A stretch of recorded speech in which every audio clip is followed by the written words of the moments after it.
భగవంతుని యొక్క నామాన్ని పలకడం బాగా అలవాటు చేసుకున్నవాడు ఎంత గొప్ప ఫలితాన్ని పొందుతాడో కలియుగంలో అది ఎంత శక్తివంతమో చెప్పారు. భగవన్నామం పలకడానికి శౌచదోషం లేదు.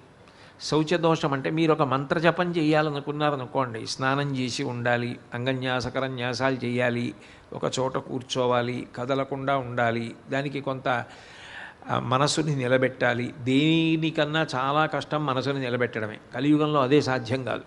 మనసుని నిలబెట్టాలి. మంత్రాధిష్టాన దేవతని భ్రూమధ్యమునందు ధ్యానం చేస్తూ మంత్రజపం చేయాలి. ఇవన్నీ ఎప్పుడు పడితే అప్పుడు చేయడం సాధ్యం కాదు.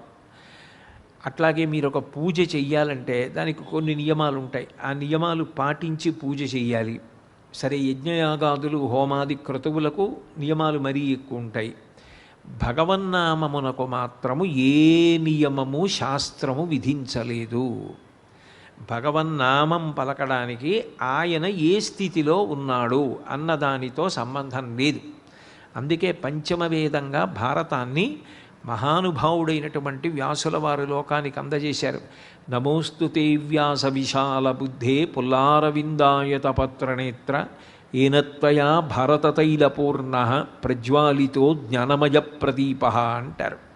పంచమవేదంగా ఇచ్చినటువంటి వ్యాసుడు మహాభారతం అంతా పెద్ద మలుపు తిరిగిపోవడానికి కారణం భగవన్నామం ద్రౌపదీదేవి పలకడమే.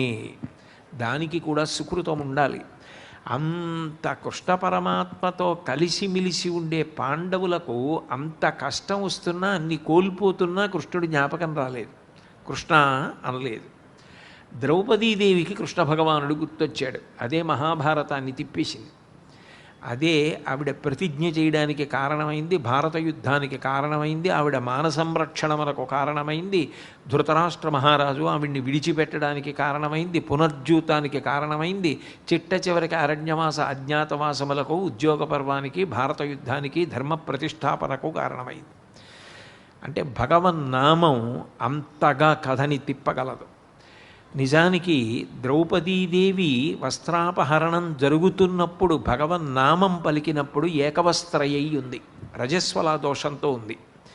రజస్వలా దోషంతో ఉన్నప్పటికీ కూడా ఆవిడ భగవన్నామం పలికితే ఇప్పుడు నువ్వు ఎట్లా పలుకుతావు, ఇది దోషం కదా అని భగవానుడు అనలేదు. భగవన్నామమును పలకడానికి శౌచముతో సంబంధము లేదు అనడానికి ఇంతకన్నా ప్రబల ఉదాహరణ ఉండదు.